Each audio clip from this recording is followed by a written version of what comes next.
salut. Est-ce que tu peux commencer par te présenter, s'il te plaît? Alors, je suis Charlotte, j'ai 36 ans. Je me considère comme musicienne, chanteuse, puisque c'est ce que je fais à temps plein quasiment. Et voilà, avec ma double casquette de sportive footballeuse. Et je me considère comme une célibataire adoucie. Est-ce que tu peux essayer de dresser un petit contexte social dans lequel tu as grandi, s'il te plaît? Eh bien, j'ai grandi dans une famille nombreuse, et hétéronormée, hein, clairement, avec des valeurs de gauche, donc une ouverture d'esprit assez large. Et j'ai une grande sœur qui a 9 ans de plus et un petit frère qui a 8 ans de moins. Donc voilà, une fratrie de 3 dont je suis le parfait équilibre. Est-ce que tu peux nous présenter l'enfant et l'ado que tu étais un petit peu dans les grandes lignes? Plus l'ado ou plus l'enfant? Je peux partir de l'enfance? Tu peux partir de l'enfance si c'est ok pour toi. Bon, en gros, pour faire très rapide, je suis, on va dire, née d'un paradoxe. Voilà. Je me suis sentie très rapidement, enfin pas sentie, j'ai été très rapidement une fille garçon, tu vois. Parce que je voulais jouer à des choses qu'on disait que c'était pour les garçons. Et je me rendais pas compte si c'était fait pour les filles ou les garçons. Ce que je sais, c'est que je m'entendais bien avec mon père et que je grandissais à ses côtés comme un garçon. Ça, c'était sûr. Je pissais comme un garçon et je faisais vraiment... voilà. Et j'ai grandi un petit peu avec ce paradoxe parce que du coup, je me sentais jusqu'à mon adolescence plutôt garçon. Aussi peut-être par esprit de contrariété parce que ma mère elle a toujours voulu me mettre des robes quand j'étais petite et que je disais toujours à ma mère demain maman, mais j'avais moins de 5 ans, tu vois, demain, promis demain, et à chaque fois je l'emboucanais et c'est jamais venu, tu vois. Et jusqu'à l'adolescence on me disait oh là là mais pour le mariage qu'est-ce que t'étais belle en robe ou qu'est-ce que t'étais belle en fille, et ça me saoulait de me dire putain est-ce qu'un jour je serai comme ça, comme ils veulent, tu vois. Et à la fois je crois que c'est ce que je voulais parce que ça me rassurait de me dire que j'allais leur ressembler. Et puis finalement, à 14 ans, tu vois, je portais des pantalons en taille 52 parce que je faisais du skate. Et voilà. Et je me souviens, vers 16 ans, je m'étais dit, à 30 ans, je me vois bien être grande, blonde, genre une star de cinéma, tu vois. Genre avec une grosse poitrine et tout, nana, avec des talons. Et je me voyais bien comme ça. Genre improbable, voilà. Mais j'ai grandi avec ce paradoxe. Au niveau de par rapport à cette construction-là, et tu disais toi tu as utilisé le terme de paradoxe fille-garçon, comment tu le vivais est-ce que déjà tu as été à l'école publique ou privée, et dans ce contexte-là, comment tu le vivais, ce paradoxe en tout cas, ou cette réalité-là? En fait, donc c'était dans les écoles publiques, et je me rappelle... j'avais beaucoup de mal à m'intégrer et ce qui est toujours le cas, parce qu'en fait je traînais pas avec les filles, je voulais traîner avec les garçons, mais les garçons voulaient traîner qu'entre les garçons. Et du coup je me rappelle que je subissais pas mal de violences physiques et morales là-dessus. Donc j'ai pas vécu une super enfance. Dans l'adolescence, c'était plus cool parce que du coup j'appartenais à la communauté des skateurs et des skateuses. Du coup c'était vraiment cool. Et pareil au lycée, c'était plutôt chouette parce qu'on fait plus ce distinguo et on accepte un peu tout le monde un peu plus, quoi. C'est moins violent, c'était moins violent. Mais je me souviens avoir été plutôt une personne dans l'ambiguïté tout le temps et dans la maladresse, tu vois, parce que je savais pas trop où me placer. Et ce que je sais que j'étais de sûr dans cette adolescence, c'était quelqu'un qui essayait de tout contrôler. Tu vois, j'ai fait les plus belles choses dans mon adolescence au collège, comme les pires choses. Genre, je me souviens avoir séparé des bagarres parce que je voulais pas que les gens se bagarrent. Et à la fois, c'est moi qui faisais la sélection aux chiottes pour savoir s'ils avaient le droit d'aller aux chiottes ou pas, quoi. Donc c'était un peu horrible. C'était, voilà. Est-ce que tu dirais que c'est un tempérament genre un peu meneuse ou... Ouais, j'avais ce tempérament de petite chef mais j'étais contrariée, je pense, parce que finalement j'avais pas l'écoute, je pense, et que fallait que je l'impose et que je faisais des trucs de merde pour l'imposer, quoi, parfois, tu vois. Et je me rappelle, j'avais fait le marché un jour dans ma ville et j'avais croisé 2 de ces personnes qui étaient 2 sœurs jumelles que j'avais dit, toi tu rentres pas. Et elle me voit et là je sens je me dis, oh, je me souviens de ça d'un coup et tout. Et elle me dit, ah, tu te rappelles? Et là, je fais, ouais, je suis tellement désolée et tout. Elle me dit, non, mais c'est trop passé, quoi. Et c'est pas grave, on t'a toujours kiffé quand même, mais j'en avais honte, quoi. Tu vois. Quand tu t'es présentée, tu as parlé de sport. Est-ce que, déjà, tu peux me dire si, en parallèle de ton cursus scolaire, tu avais des activités extrascolaires? Eh bien, en fait, vraiment, j'avais 2-3 ans, j'avais tout le temps le ballon au pied. Et mes parents m'avaient jamais acheté de ballon. Donc j'avais un ballon Dragon Ball Z tout mou que j'ai gardé très très longtemps. J'ai une photo, je te la montrerai.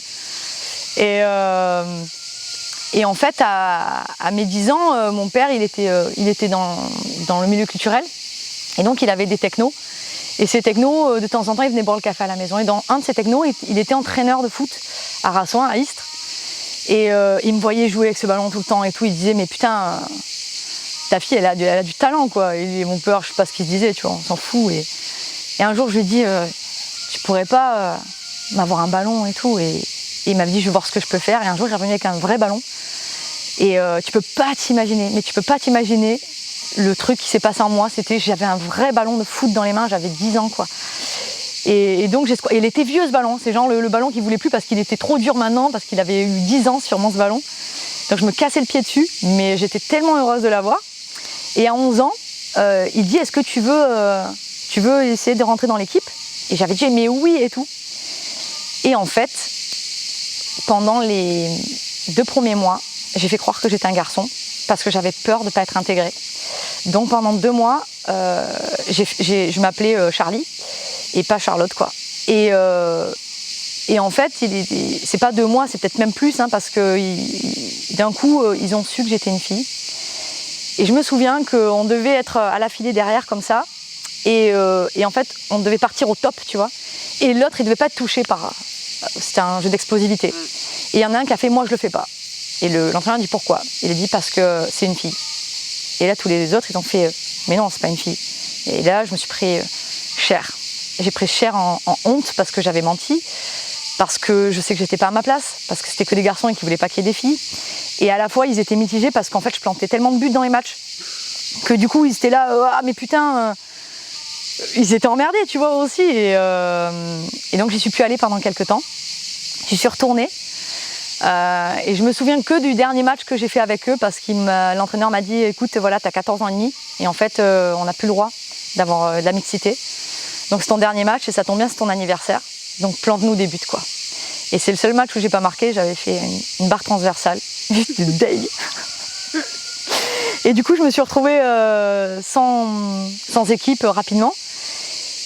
Et mon oncle me dit, écoute, je connais un gars, c'était mon parrain qui était fan de foot. Tu vois, c'était le seul dans l'équipe, dans la famille où on parlait foot. Il me dit, je connais un gars, sa femme, elle fait du foot. Je dis, non, je savais pas qu'il existait des équipes de filles, tu vois. Je dis, mais elle fait du foot dans quelle équipe? On est trop grande et tout. Il me dit, bah, à Pélissane, il y a une équipe de filles. Et j'ai dit, non, attends, mais déjà, bon, Pélissane, tu vois, c'était le trou du cul du monde pour nous, quoi. J'habite Istres, j'avais pas de moyens locaux. Aussi, j'avais une mobilette. J'ai dit, mais c'est genre à 30 minutes en voiture. En mobilette, c'était à 1 heure, tu vois. Et j'ai dit, ok, je veux bien essayer, tu vois.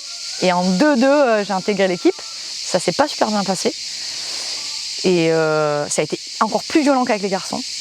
Donc je sais pas quel comportement j'ai eu, je m'en rappelle pas. Et en fait, très rapidement, on avait un voyage... tu me dis si je vais trop loin. On avait un voyage à Amsterdam. Et en fait, il a manqué un défenseur, j'ai pris le rôle du défenseur. On a manqué un attaquant, j'ai pris le rôle de l'attaquant. Et j'ai pris toutes les places pour aider l'équipe. Et c'est là où je me suis fait intégrer. Concrètement, complètement. Et j'ai poursuivi ma carrière footballistique avec les femmes. Voilà. Okay. Expérience-là, tu avais 14 ans et demi, c'est ça, à peu près, et ça a duré, du coup, combien de temps? Et est-ce que suite à ça, du coup, tu es resté dans le milieu du foot voilà. Est-ce que tu as continué le football? J'ai continué le football, j'ai fait la Ligue Méditerranée à 16 ans. j'ai fait les sélections de l'équipe de France. Et suite à ça, j'ai préféré arrêter parce qu'ils voulaient me prendre en gardien. Et moi, j'étais attaquante. Mais j'étais forte dans les deux, si tu préfères. Et ils voulaient me prendre en gardien parce qu'il y avait plus de potentiel, enfin en tout cas plus de place. Ça me fait peur. Et du coup, j'ai arrêté ça et je me suis mis dans une équipe en DH, en D3. J'ai arrêté par rapport à la géographie. Et géographiquement, c'était trop loin. Je commençais à travailler tout ça. Et donc j'ai arrêté, j'avais 19 ans.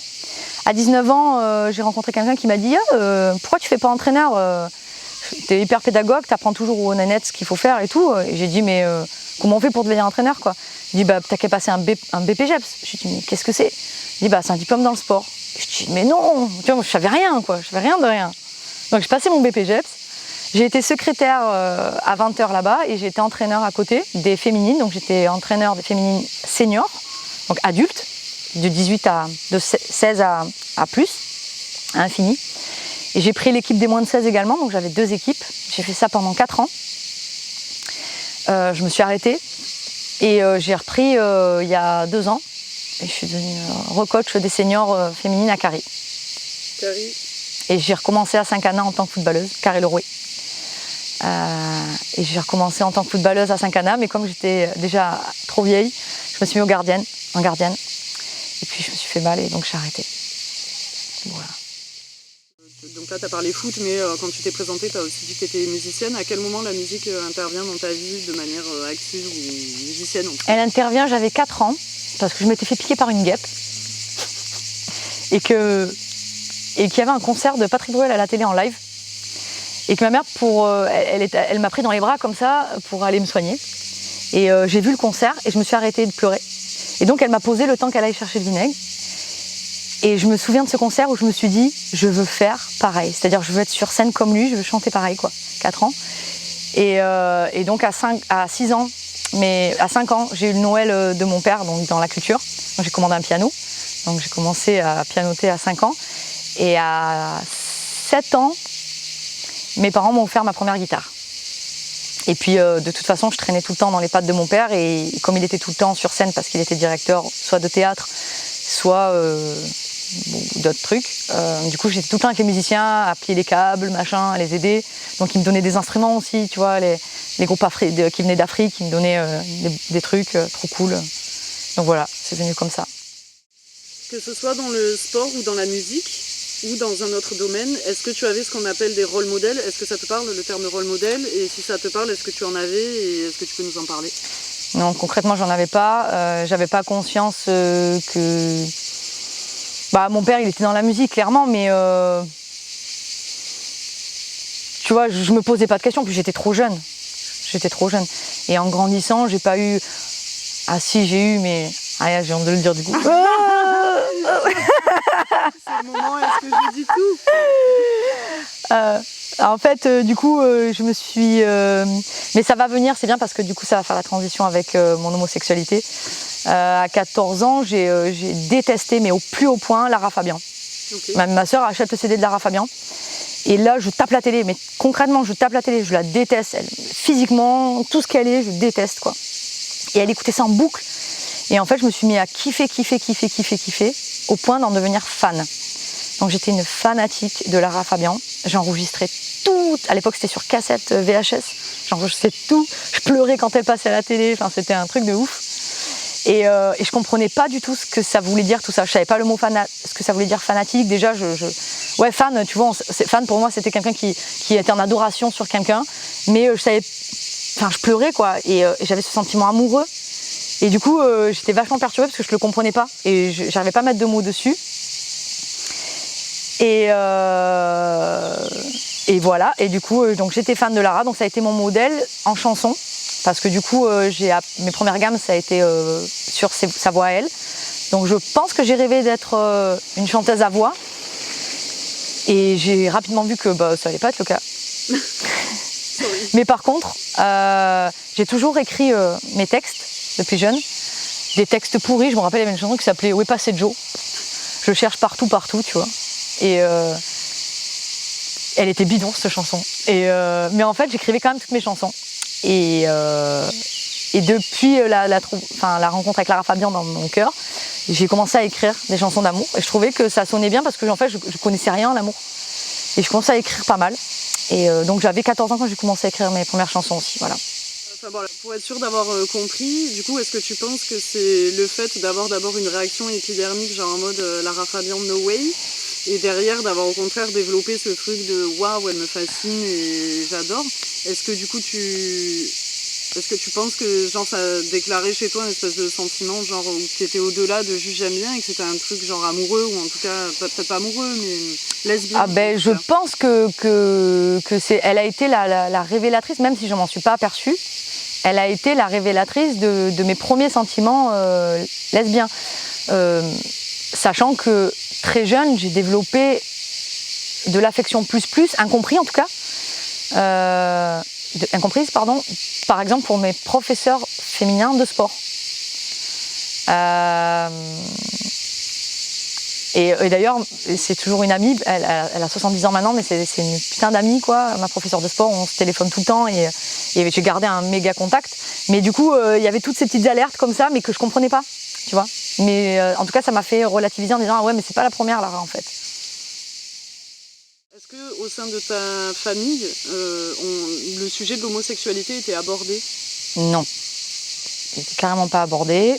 J'en avais la méconnaissance totale. Je ne savais pas que ça existait. Parce que je sais que dans le sud de la France, il y a énormément de propos homophobes ou lesbophobes qui sont tenus genre de manière hyper tranquille, tu vois, genre en mode insulte de base, genre limite c'est rigolo, ce qui ne l'est pas. Et c'est très typique du sud de la France, et je te demande ça aussi parce qu'on est en Mais que j'emploie d'ailleurs, toujours. Est-ce que du coup, ne serait-ce que dans ton univers familial, est-ce que c'est des termes qui étaient de temps en temps lâchés Mais de ouf. Okay. De ouf. Ok. De ouf. Mais pour autant, ça n'avait pas de sens précis pour toi. C'était des termes comme on dit putain dans le sud. Complètement quoi. Okay. Complètement. J'avais la méconnaissance que 2 hommes pouvaient s'aimer ou 2 femmes pouvaient s'aimer. J'avais jamais vu ça, jamais entendu ça. Je suis pas quelqu'un qui regarde la télé, à part les clips de Lara Fabian et les matchs de foot. Tu vois, et c'est pas dans les matchs de foot qu'on allait parler de ça, pour le coup. Donc voilà. En fait, à quel moment tu réalises que tes sentiments sont peut-être des sentiments lesbiens? Et déjà, c'est quoi en fait ton processus entre réaliser et se dire tiens, c'est pas pareil avec, j'en sais rien, telle copine ou machin, et à quel moment tu mets le mot lesbienne dessus, si tu le mets, et si tu en mets un autre? Bon déjà, j'avais plein de petits copains, mais genre une multitude de petits copains. Et mais je me conduisais comme personne égale, c'est-à-dire j'étais le mec d'un petit copain, quoi. Tu vois, c'était trop bizarre. Je me suis tapé ma cousine aussi à un mariage, en lui faisant croire que j'étais un garçon, elle me connaissait pas trop, tu vois. Je me suis tapé, donc j'avais 11 ans, je l'ai embrassée. Mais pareil, pour moi j'étais un garçon. Donc pour moi c'était pas un sentiment lesbien, tu vois. Je sais qu'elle s'était plainte à ma famille, du coup je m'étais fait défoncer, quoi. Et donc j'avais plein de petits copains, tout ça, et j'avais jamais un sentiment amoureux. Eux oui, ça me gênait parce que du coup, ça m'énervait, ça me dégoûtait, j'étais pas d'accord avec ça. Des fois je multipliais, genre j'avais 2 petits copains, tu vois. Et un jour, donc moi je suis née à Istres et j'avais une voisine qui avait à peu près mon âge, qui avait 2 ans de plus. Et quand je suis arrivée à Istres, j'avais envie de rencontrer ma voisine, tu vois. Je me dis, une copine et tout. Et en plus, elle me paraissait être comme on appelait à l'époque, un garçon manqué, tu vois. Donc, elle s'habillait comme un garçon et tout. Et j'étais là, oh putain, trop bien. C'est un copain, quoi. Et en fait, elle voulait pas de moi, quoi. Donc moi, je lui disais, viens, on joue à la bonne paye. Elle me disait, non, j'ai pas envie. Viens, on joue à ça. Non, j'ai pas envie. Viens, on joue aux voitures. Non, j'ai pas envie. Puis un jour, sa mère, elle a dit, oh écoute, c'est la nouvelle voisine. Tu vas quand même essayer de l'intégrer, quoi. Donc elle s'est forcée, tu vois. Et en fait, on est devenus inséparables. Et donc, on a joué aux voitures, on a mangé des tomates sur des toits de maisons, sur nos maisons, quoi, tu vois. Donc, c'est trop cool. Et elle écoutait du rock, tu vois. Et moi, j'étais là, putain, moi, j'écoute de Lara Fabian, elle écoute du rock. C'est ouf. Moi, j'aime bien qui elle est. Pourquoi moi, j'écoute Lara Fabian alors que je kiffe ce qu'elle est, quoi, tu vois. Et donc je me suis mis à écouter du rock. Elle m'a appris à écouter Bon Jovi et tout. Et je me suis acheté genre Bon Jovi. Je connaissais même pas ce que c'était, mais j'avais acheté Bon Jovi pour faire style j'aime le rock aussi, tu vois. Pas d'identité, quoi. Et elle fait du skate. Je me suis mis à faire du skate. Et en plus, j'avais une aptitude à tout savoir faire, donc c'était easy. J'adorais en plus le skate pour de vrai, quoi. Donc je faisais des moultes figures et tout machin. On sautait les crottes de mouton parce qu'il n'y avait pas de trottoir chez nous, tu vois. Des crottes de mouton en skate. Et on se régalait, on avait une copinade trop bien où on faisait des trucs ensemble. Et un jour, elle me dit, écoute Charlie, il faut que je te dise quelque chose. Et là, je dis, ouais, vas-y. Elle me dit, bah voilà, je suis amoureuse d'Émilie. Et Émilie, c'était une pote, tu vois. Et là, je fais, aïe, mais elle le sait. Et elle me fait, t'es con, quoi. Je dis, ben non, je suis pas con. Elle me dit, mais on est amoureuses, elle et moi, quoi. Et j'ai dit, mais genre, ça veut dire quoi? Et elle me dit, bah on est ensemble. Et là, j'hallucine, mais il se passe un tsunami dans ma tête. Je lui dis, mais what the fuck, quoi. D'où tu me dis ça normal? D'où ça sort? Qu'est-ce qui se passe? Et de ce jour-là, d'un coup, Corinne Diacre, une joueuse de l'équipe de France, j'étais in love et je savais que j'étais in love d'elle. D'un coup, toutes les meufs du foot dans laquelle j'étais là, waouh, waouh. J'avais des explosions de cœur de partout. C'était incompréhensible, mais j'étais d'un coup, mais paf, libérée. Et donc, je te parle ça, j'avais 15 ans et demi. À 16 ans, j'avais ma première amoureuse, qui n'était pas du tout du foot d'ailleurs. Ma première amoureuse. Où j'ai ressenti le vrai sentiment amoureux, genre mon cœur qui explosait dans mon corps, quoi. Et j'avais jamais été aussi timide. Bref, c'était la folie dans mon corps. Et d'ailleurs, elle est ma meilleure amie, elle est ma sœur aujourd'hui. Ça fait j'en ai 36, j'avais 16 ans. Voilà, ça fait 20 ans. Et on est restés 5 ans ensemble. Et voilà, d'où c'est parti, quoi. De Camille qui me dit, voilà, je suis amoureuse d'une fille, quoi. J'ai toujours recopié, quoi. Donc c'est par l'intermédiaire de ta voisine que d'un coup, j'ai l'impression, tout fait sens d'un coup. Déjà, est-ce que tu peux nous dire, tu as transcrit ce truc de t'étais choquée, genre en mode, mais c'est quoi le délire? Et du coup, est-ce que c'était la première fois que pour toi, concrètement, tu conscientisais que deux femmes pouvaient être amoureuses et être en couple et sortir ensemble, flirter? Est-ce que c'était la première fois? Ouais, mais dans le sens où pour moi, c'était secret, ça devait rester secret. C'était presque... elle était en marge de... Elle sortait d'un cadre collectif, social, et je me suis dit, waouh. Mais je me posais pas tant de questions, en vrai. C'est vraiment... Puis c'était il y a 20 ans, tu vois, moi et ma mémoire en plus, mais je me rappelle juste de cette réaction de... Mais elle le sait, quoi, tu vois, qui est trop conne, quoi, comme réaction. Mais voilà, je me rappelle vraiment de ça. Après le reste... Du coup, est-ce que, de ce que je comprends, c'est un moment qui a décapsulé quelque chose en toi, de genre, d'un coup, qui a révélé. Vie, quoi. Ah ouais. Est-ce que... C'est comme si tu avais enlevé la soupape, tu sais, la coca de minutes. D'un coup, toute la vapeur, elle sort, ça fait ça un peu. Vraiment. Mais du coup, sans vraiment que tu conscientises, j'ai l'impression que juste... C'est comme si elle t'avait dit c'est ok, tu vois, et que toi, d'un coup, tu te sentais plus légitime, c'est ça pour, Mais pas plus légitime parce que je me sentais pas comme ça. Ouais. Parce que je savais pas. C'est ça que j'essaie de comprendre en fait dans le cheminement de c'est quoi qu'est-ce qui. Pour moi, j'étais une Charlotte qui était pas encore tombée amoureuse de qui que ce soit parce que le sentiment il était pas là et que je le connaissais pas du tout et que les regards que j'avais d'amitié plus, enfin je le considérais comme amitié plus, pas comme amoureux. Lara Fabian c'était du fanatisme, mes potes, dont une pote du foot que je trouvais trop belle, je me disais elle est trop belle quoi, mais c'est les jeunes de maintenant ils savent ce que c'est l'homosexualité, ils mettent des mots, moi j'en avais jamais entendu parler, donc je pouvais pas mettre ça, tu vois. C'est comme si tu sais pas ce que c'est le goût du Nutella, tu peux pas dire que ça a la noisette quoi. Tu sais que c'est une noisette mais tu sais pas quel goût il a quoi. Drôle de référence, mais. Ça t'appartient. Ouais. C'est la référence noisette de l'interview. Paye ta rêve. Donc à partir du moment où tu commences à vivre tes premiers émois lesbiens et tes premières relations lesbiennes, est-ce que tu as eu besoin d'en parler à quelqu'un? Si c'est le cas, est-ce que tu as pu le faire? Et notamment aborder la partie familiale, parce que de ce que tu dis, c'était pas évident d'aborder, enfin, c'était pas un sujet qui était abordé en famille jusqu'à présent. Yep. Alors je me suis confiée à mon journal intime. Je tenais un journal intime depuis très longtemps. Et en fait, donc j'étais avec ma première petite amie, mon amoureuse, donc Mag. Et elle avait la voiture, elle. Moi j'étais jeune, mais elle avait la voiture, tu vois. Et elle venait au Sulhoz, donc là où j'habitais. Et on partait au bout du Sulhoz en voiture Et un soir, je rentre, il est 1h du matin, et je vois ma chambre éclairée, à travers les volets. Et là, je me dis, mais merde, ça m'étonne, j'ai pas laissé... J'ai fait semblant de dormir, donc c'est pas possible, tu vois. Et là, comme c'était en plein été, je tends l'oreille et j'entends... Et là, je comprends, tu vois. Je comprends que ma mère, elle est dans mon journal intime. Donc là, je flippe, je dis rien. Je vois la lumière s'éteindre. Elle va se coucher. Je rentre. Je vais me coucher. Là, je suis pas bien. Je suis pas bien parce que c'était un viol pour moi, vraiment. Je l'ai senti comme un viol, quoi.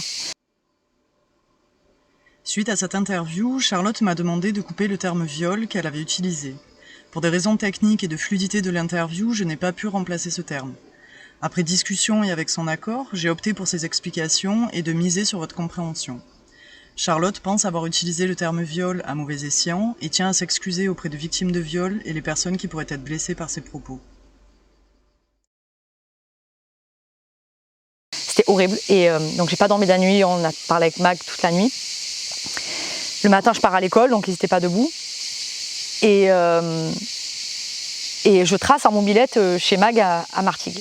Et là, ma soeur m'appelle, me dit Lola, est-ce que tu peux venir à la maison, j'ai besoin de te voir et tout. Je lui dis ok, pas de souci. Elle me dit Tata, elle a un souci et tout. Je dis ok, pas de souci. Donc je fonce et tout, nanana. J'arrive à la maison et je vois ma soeur qui dit va prendre les clés de la moto de Lola, quoi, qui était restée sur ma moto. Ma petite nièce qui avait, je sais pas, 7 ans, tu vois. Je dis pourquoi, tu vois. Je rentre dans la maison et là, c'était un attentat, quoi. Donc j'avais ma tante, ma mère, ma soeur. Qui explicite concrètement qu'elle a lu ça. Et puis Mag, elle était venue à la maison de temps en temps. Donc à me défoncer Mag, à lui souhaiter la mort, à lui souhaiter des trucs immondes. Moi, je me bagarre avec ma soeur. En plus, je venais de m'acheter avec mon argent de poche un nouveau t-shirt. Il a été déchiré, j'étais dégoûtée. On s'est bagarré physiquement avec ma soeur. Ma mère, elle était en larmes. Ma tante, elle a été méchante. Mais c'était horrible. Je pouvais plus partir parce que ma moto, les clés de la moto, elles étaient je sais pas où, puisqu'ils m'avaient pris les clés. Je me suis enfermée dans la chambre. Je sais pas à quel moment. Donc voilà, j'ai vécu avec ça. Alors je ne saurais pas te dire ce qui s'est passé après. J'ai vécu avec ça pendant un petit bout de temps. Et 1 an après, Mag me ramenait à la maison et là je lui dis j'aimerais bien que tu viennes. Et elle me dit mais Lola, t'es folle quoi. Et là je lui dis franchement s'il te plaît quoi, viens, on y va. Et donc je me pointe avec ma mère. Et je savais qu'avec ma mère, tu vois. Et là ma mère elle l'accueille mais genre les bras ouverts.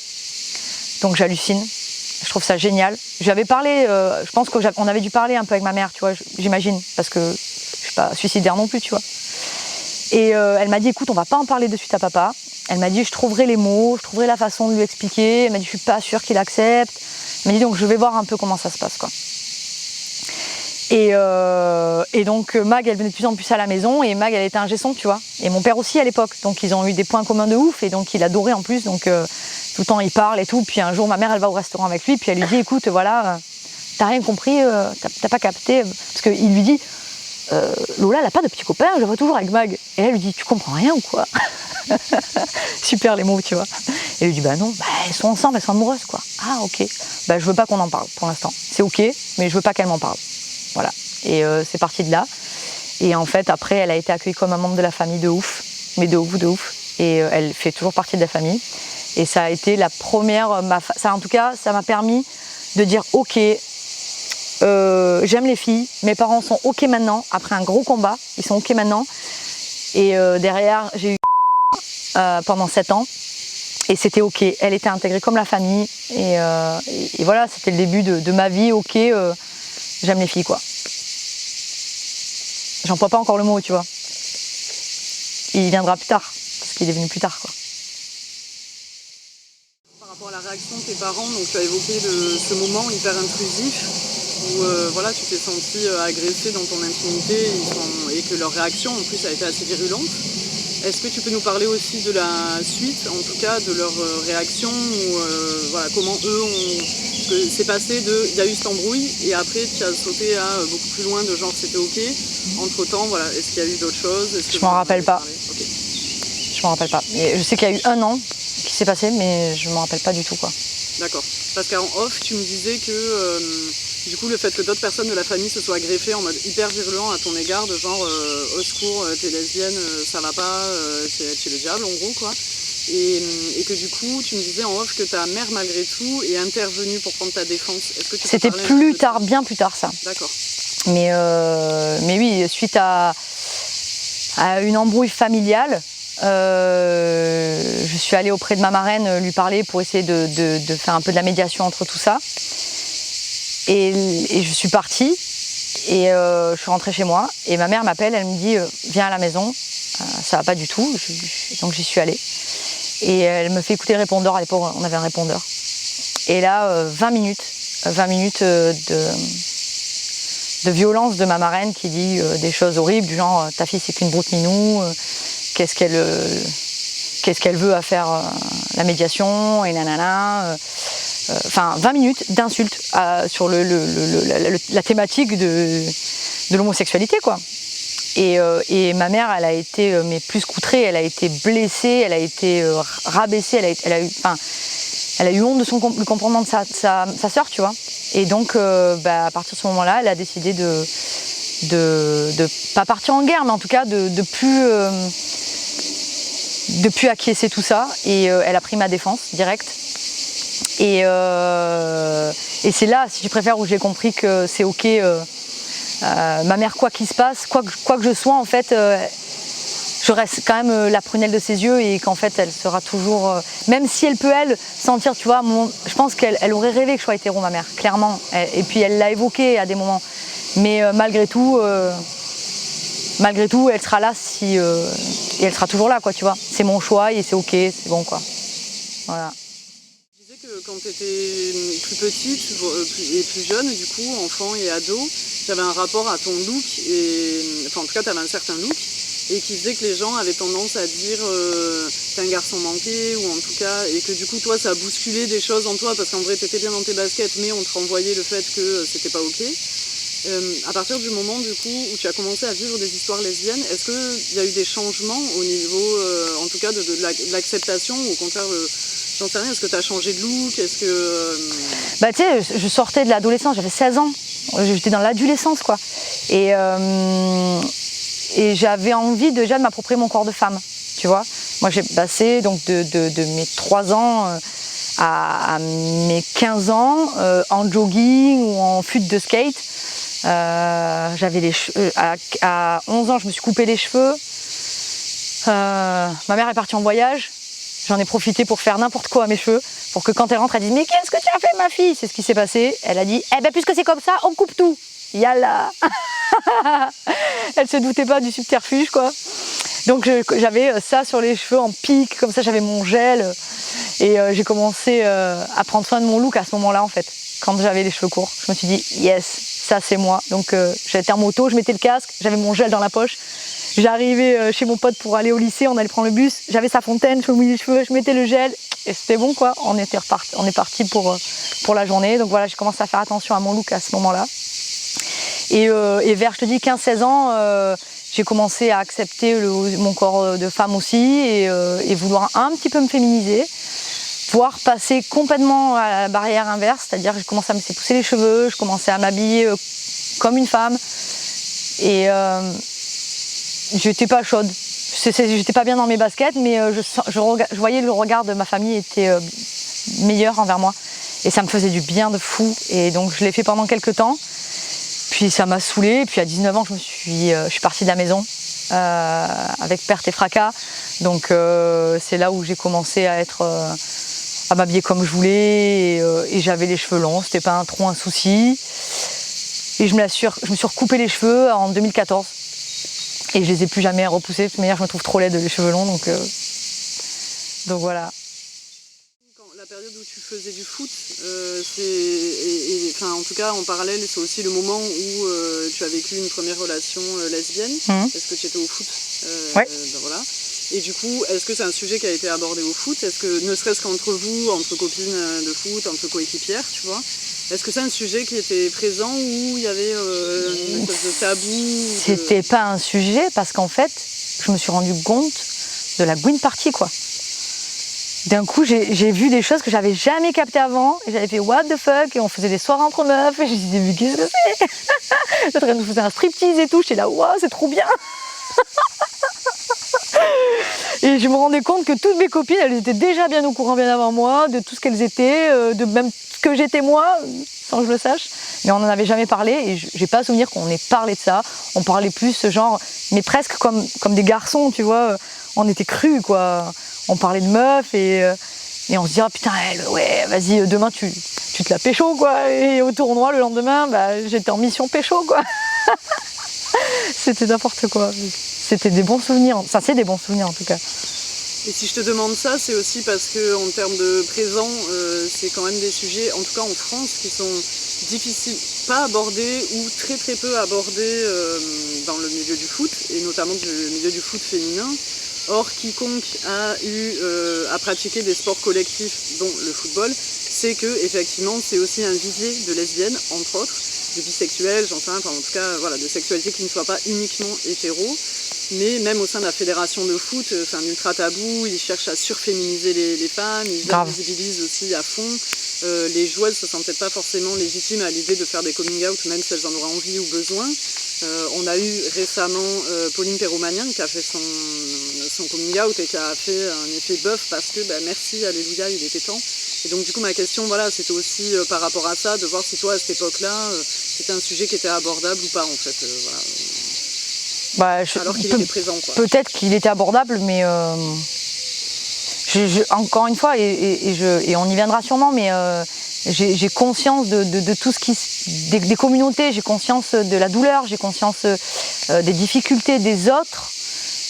Pour moi, c'était une difficulté, mais c'était ma vie en fait. C'était mon chemin.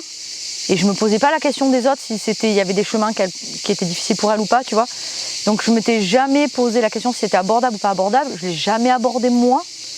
Je vivais ma sexualité dans un cosmos hétérosexuel. Donc j'ai vécu mon homosexualité comme un hétérosexuel, comme une hétérosexuelle. Donc j'ai jamais fait trop attention à ça. Et c'est vraiment depuis peu que je suis bouleversée de tout ça parce que j'ai l'impression d'être lente dans la compréhension, quoi. Putain, c'est ouf, quoi. C'est ouf, mais c'est vraiment à mes 35 ans que j'ai commencé à capter des choses. Et même le mot lesbienne, je crois que je l'évoque depuis 2-3 ans, pas plus, quoi. Parce que pour moi, j'étais Charlotte qui aimait les filles et puis ça s'arrêtait là, tu vois. Je me mettais pas d'étiquette ni de case. Et puis même, il peut m'arriver de trouver un mec exceptionnellement beau, de même m'imaginer avoir quelque chose avec lui. Bon, en fait non, mais en tout cas, je me dis, je me ferme pas, quoi. C'est ok, si la personne elle me plaît, c'est ok, quoi. Tu vois. Donc je me définissais pas comme lesbienne, je me disais comme quelqu'un qui aime les femmes, certes, mais peut-être que voilà. Enfin, voilà. Tu viens d'utiliser le terme communauté. Est-ce que tu peux, justement, voilà, c'est l'occasion de te demander, c'est quoi pour toi une communauté? Est-ce que tu te dis d'une ou de plusieurs communautés? Est-ce que tu peux partager ce rapport-là? Eh bien, figure-toi que pour moi, communauté, ça a vraiment pris son sens cette année, quoi. Parce que, notamment, mon ancienne voisine, qui est toujours mon amie d'enfance, elle fait partie de la communauté LGBTQI+, quoi. Et que pour moi, déjà mettre le mot lesbienne, ça a pris 20 ans. Et que d'un coup, il m'apparaissait le terme transformisme et tout ce qui va avec, queer, etc. Et que j'en suis toujours pas au P en plus là-dessus, que je connais pas tout et c'est hyper complexe pour moi. Donc je m'associe pas à des communautés parce que je crois que je suis encore ancrée dans le schéma, pas hétérosexuel parce que je suis plus là-dedans, loin de là, mais en tout cas je vis comme une personne normale. Je ne suis pas affiliée à une communauté. J'étais affiliée à des filles du foot, à des clubs, tu vois, des équipes sportives, mais je ne me sens pas appartenir à une communauté parce que je me sens libre comme je suis et que des fois, et en tout cas pour l'instant, aller dans la communauté LGBTQI+, m'enferme. Je me sens encore enfermée là-dedans parce que j'ai beaucoup de méconnaissances, parce que je suis pleine de maladresse et que c'est pas la sensation, j'ai la connaissance qu'il y a des personnes qui sont sensibles justement à certains propos ou en tout cas ils n'ont pas envie qu'on fasse pas attention à ce qu'ils sont ou ce qu'elles sont ou à leur genre. Et comme je suis en totale méconnaissance de tout ça encore, tu vois, c'est bête, mais j'ai jamais parlé à une personne transsexuelle ou même transformiste ou etc. Et que du coup, je voudrais pas faire et du coup, ça me met mal à l'aise, ça me fait peur et j'ai pas envie, ça me met mal à l'aise. Ça me met mal à l'aise, donc j'ai même peur que ça, tu vois, j'ai pas envie pour l'instant d'y rentrer dans une communauté ou dans une autre parce que je suis dans la mienne, dans un truc qui est hyper seul, c'est clair. Mais je suis pas OP avec celle qui est hétéro, forcément. En tout cas, le schéma qui est les leurs. Je suis pas encore tout à fait OP avec le schéma LGBTQI+. Il est beau ce cri d'oiseau là. Et du coup, je suis contente quand je parle avec, pour le coup, je me reconnais plus dans la communauté LGBTQI+, parce qu'on parle d'homosexualité, parce qu'on parle de lesbienne, parce qu'on a des chemins de vie identiques, ou en tout cas similaires, ou qui s'apparentent, et que je me dis putain, je suis plus seule, et ça fait du bien, parce qu'en fait, ça me fait me rendre compte combien je suis mal à l'aise avec le schéma hétérosexuel, et qui est celui de ma famille, entre autres, et que souvent je me vois mener des combats face à eux et pas des combats face à l'autre communauté. Donc je suis plus à l'aise avec cette communauté, mais j'y rentre pas les deux pieds dedans. J'ai l'impression que tu te sens pas légitime aussi d'y rentrer, alors que en fait au contraire, est-ce que ta place elle serait pas aussi là pour apprendre, parce que tu as l'air d'avoir envie, tu vois, et tu as l'air d'avoir envie d'avoir des moments communautaires. J'ai envie d'avoir des moments, comme tu dis, voilà, de temps en temps, je rentrerais bien dans un cercle, dans ce cercle familial, quoi, où en tout cas on a les mêmes envies ou les mêmes sujets ou pas d'ailleurs, mais en tout cas on se ressent plus. Mais je suis hyper apeurée de ça. Je sais pas. Je pense que j'ai encore plein de choses à déconstruire en moi. Et tant que je suis pas OP et OK avec tout ça, je ferai attention de pas y rentrer parce que je suis une bourrine, parce que je suis brute, parce que je suis spontanée et parfois très maladroite et que je saurais pas. Je saurais faire mon mea culpa sans problème, tu vois. Mais je me sens pas prête encore de me dire déjà, est-ce que tu es OK sur tout ce qui est aujourd'hui émerge.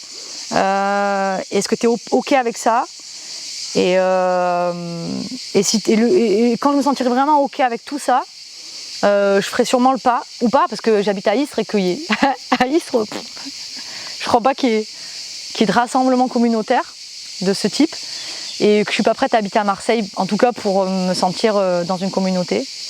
Je crois que c'est cool, j'ai une diversité de communautés, j'ai des personnes qui sont de divers horizons, sportifs, culturels surtout, pas que le foot, la boxe, etc. Des garçons, des filles, dans la musique pareil, qui sont d'univers complètement différents. Et en fait, ça me nourrit énormément et que je suis vraiment bien avec ça. Peut-être qu'un jour j'y viendrai, mais en tout cas de voir les personnes comme ça, comme toi ou comme Camille, je trouve ça extraordinaire de pouvoir déjà moi me sentir OK, enfin que je sois OK pour vous, c'est déjà énorme quoi. Et déjà c'est un grand pas pour moi de me sentir que je sois OK pour vous. Et peut-être que le fait que je me sente OK pour vous, ça va m'aider à aussi être OK avec vous, parce que peut-être que je sens une espèce de barrière. Pourquoi, je sais pas, parce que peut-être que j'ai trop été éduquée dans je te dis, ce schéma hétérosexuel, et que je sais pas, il y a plein de questions qui sont encore à poser et que j'ai pas déterminé certaines réponses ou certains sentiments, mais voilà.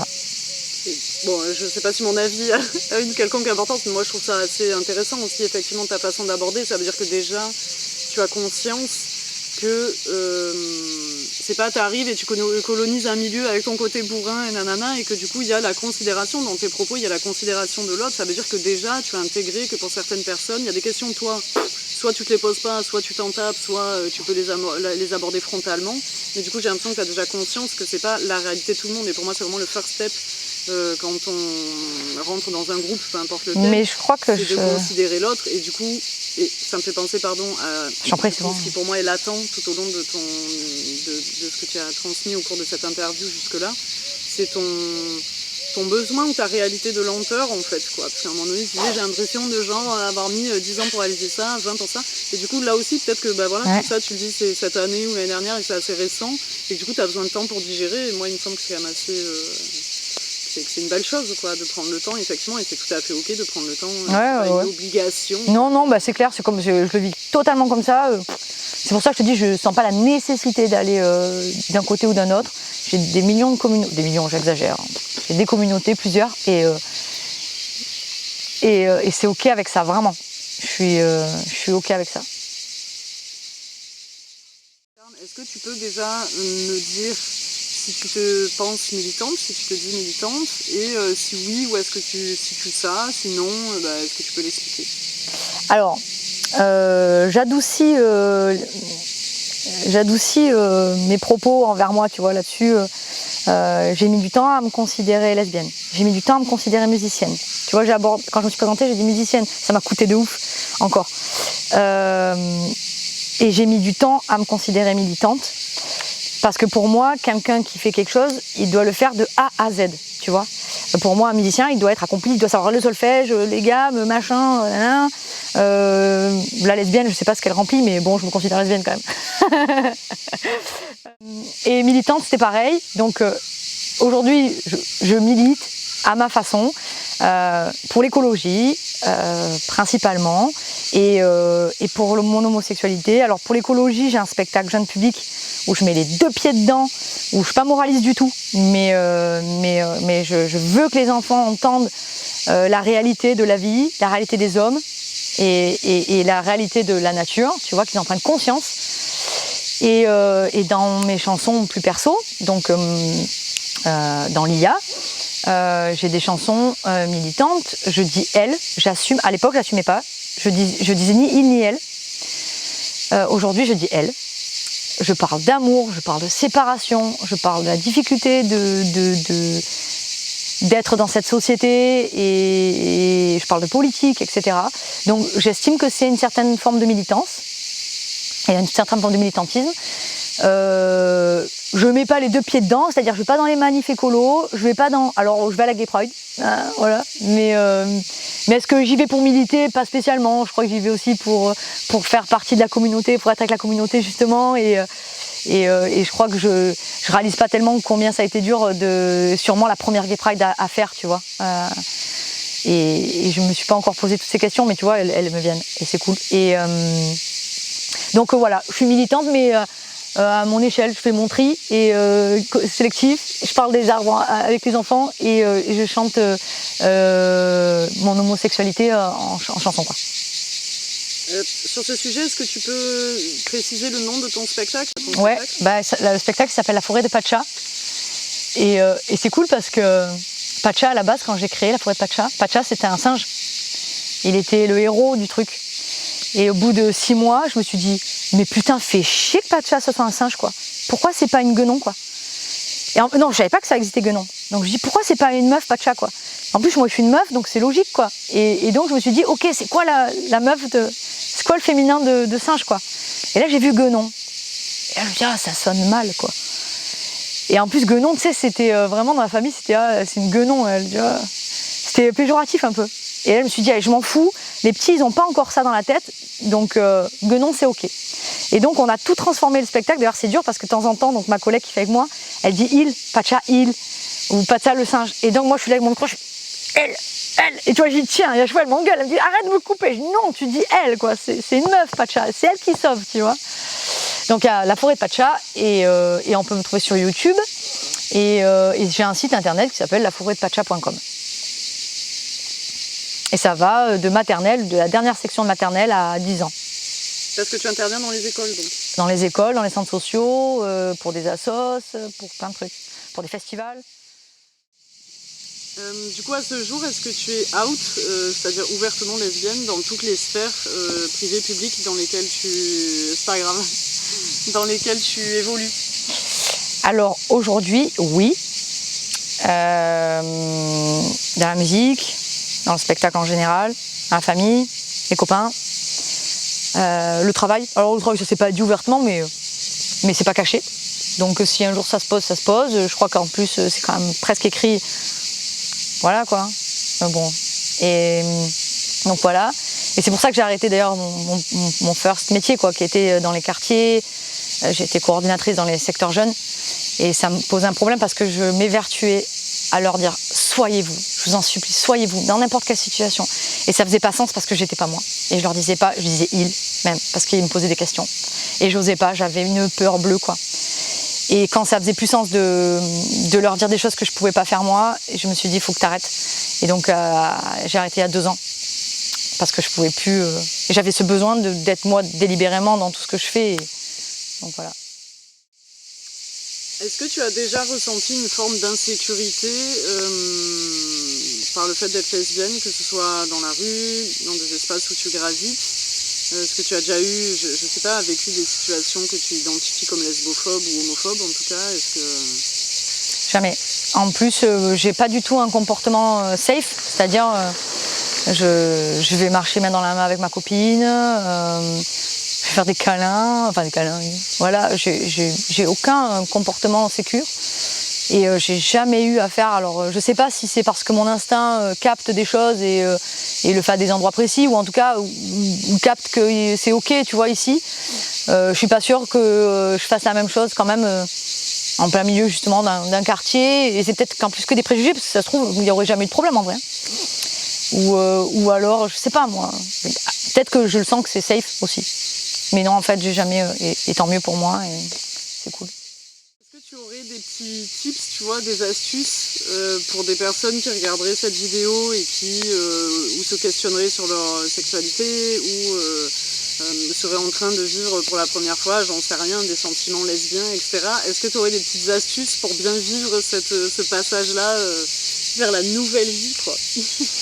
Bah, franchement, j'ai pas de conseils à donner parce que j'en ai même pas eu pour moi, mais l'expérience me ferait dire que parce que je m'en suis pas posé de questions, bah, je l'ai vécu assez naturellement. Est-ce que j'aurais pu faire mieux? Oui. Est-ce que j'aurais pu faire pire? Oui. Et j'aurais tendance à dire suis ton cœur et trouve, je crois quand même malgré tout, le bon moment et les bons mots pour en parler à certaines personnes plus qu'à d'autres, ou en tout cas à trouver des mots que les gens peuvent comprendre, les gens qui sont en face de toi, parce que pas tout le monde comprend les mêmes mots et les mêmes sentiments. Et vas-y avec autant de conviction que de douceur. Et déjà, sois convaincu que juste être différente, c'est être vivante, quoi. Et que tu as une place complètement entre guillemets normale dans cette société, et qu'en fait c'est ok, quoi. Tu as le droit de faire exister ça en toi, quoi. Et d'éclairer le reste, quoi. On a parlé rôle modèle, mais là c'est un peu différent. Est-ce que tu as eu des références, j'en sais rien, de lectures ou de séries ou de films qui mettaient des lesbiennes à l'honneur? Ouais, bah la plus grande évidemment c'est The L Word, évidemment. Et ça a été aussi révélateur pour moi, clairement. Et ensuite, j'ai commencé à lire des bouquins dont j'apprenais que l'autrice c'était une lesbienne, tu vois, Nina Bouraoui ou d'autres, et j'en ai pas d'autres en fait à citer. Mais il y a plein de modèles femmes qui pour moi nous permettent encore plus d'accepter qui on est, et notamment des chanteuses. Aujourd'hui il y a Suzanne, il y a Angèle, tu vois, qui sont cool là-dessus et qui ouvrent carrément, voilà. Et après bah, des sportives, bien sûr, bah, il y avait Mauresmo à l'époque, et puis des joueuses de foot, quoi. Et puis il y a des actrices aussi, des top modèles. J'ai pas les noms parce que je suis nulle, mais ouais, il y a plein de gens, ouais, qui sont pas modèles, mais en tout cas qui me font dire vas-y, profite que toi aussi tu es sur scène pour assumer ça, c'est encore plus ton rôle, quoi. Parce que j'ai eu des concerts où il y avait des fachos, j'ai eu des concerts où il y avait certainement des homophobes et tout ça, et tu peux pas t'imaginer le malin plaisir que je prenais à dire des trucs, genre mettons à la tête du pays une femme, et là j'arrêtais mes musiciens, je disais ouais mais les gars, sauf Marine quoi. Et là t'avais les personnes qui faisaient oh tu te rends compte, et j'adore. Et pareil pour quand je dis elle, mais tu savais la fierté, je regarde les gens dans les yeux quoi. Et c'est même pas une défiance, c'est ok quoi. Et en fait je le prends tellement c'est ok que les gens ils disent c'est ok, tu vois. Et c'est notre rôle, nous, encore plus sur scène, parce qu'on touche un large public. En plus, on est médiatisé, ou en tout cas mis en avant sur les sites internet, etc. C'est notre rôle fort de parler de ça et de dire c'est ok, quoi. Et peut-être que pour finir cette interview, est-ce que ça te dit d'expliquer le lien en fait qu'on a toutes les deux et de dire comment on se connaît, etc. Parce qu'on n'est pas neutre en fait dans le sens où on se connaît depuis un moment. Voilà, est-ce que tu as envie d'évoquer ça? Bah ouais, carrément, c'est cool. Donc du coup, Camille qu'on a en commun, qui est mon amie d'enfance, ma voisine, mon modèle. Du coup, toi, je peux évoquer, c'est ok. T'étais donc son ex et on s'est rencontrés comme ça. Et pour moi, c'était mon appart. Camille était dans mon appart pour moi, dans une espèce d'homosexualité plus qu'assumée, et dans une communauté. Et du coup, pour moi, c'est un peu tu faisais partie de ces gens un petit peu élitistes, activistes. Mais pour moi, je mettais là-dedans. Et donc, moi qui suis un petit peu loin de tout ça, je me suis dit, ok, c'est trop cool, je vénère, trop bien. Mais un jour, tu vois, je m'étais toujours dit, un jour, il va falloir qu'elle vienne cette nénette à la maison parce que j'ai plein de trucs à dire moi aussi et elle a plein de trucs à me dire, tu vois.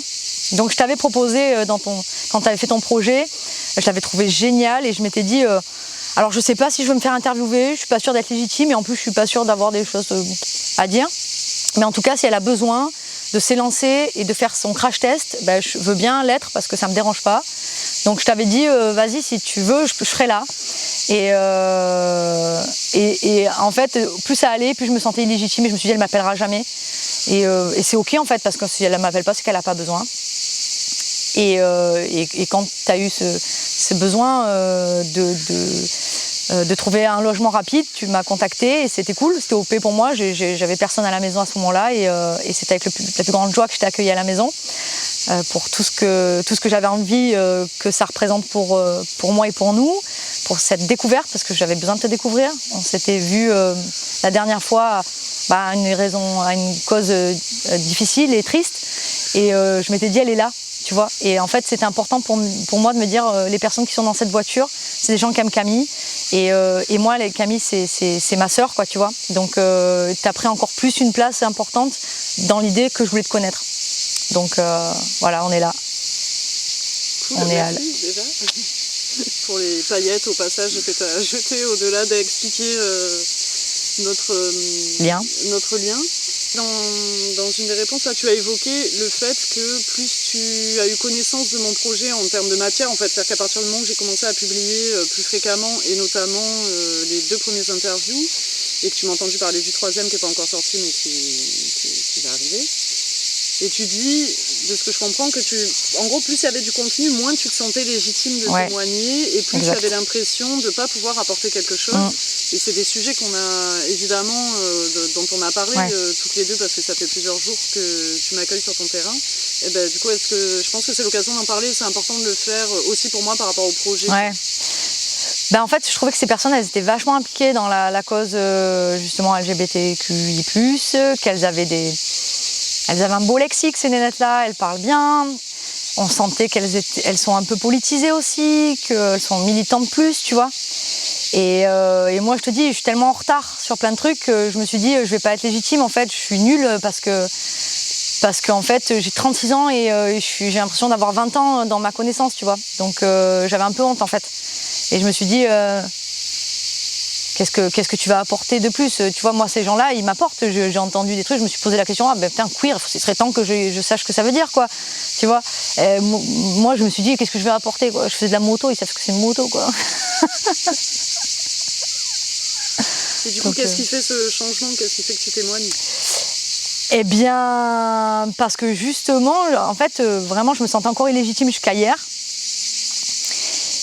Et Et là, je me suis dit, mais en fait, meuf, des gens comme toi, il y en a plein en fait, des gens qui savent pas aussi, et c'est pas grave de pas savoir. Et c'est même bien que tu dises que tu sais pas, parce qu'il y a des gens qui vont se reconnaître et qui vont se dire, ah ben moi aussi, alors du coup je suis légitime si je sais pas, et tu vois.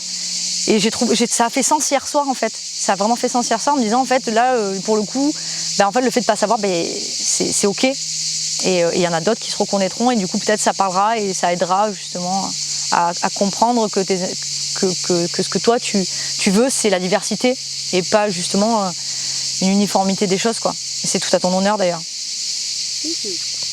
Et puis aussi, dans les termes que tu dis, tu dis moi je sais pas, mais en fait tout au long de ton interview, il y a tout un tas de trucs que tu sais aussi. Et c'est ça pour moi qui est important de comprendre dans ce projet-là. Et du coup merci, parce que voilà, c'est l'occasion d'en parler directement.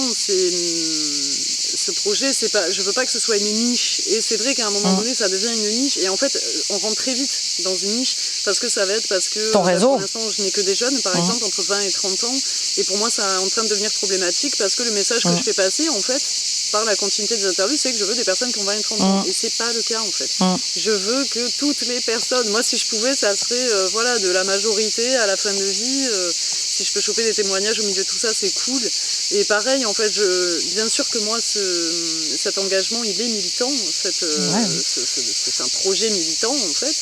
Mais par contre, je fais le distinguo entre moi, mes positions politiques, mon investissement en termes d'activisme et de militantisme et d'artivisme, etc.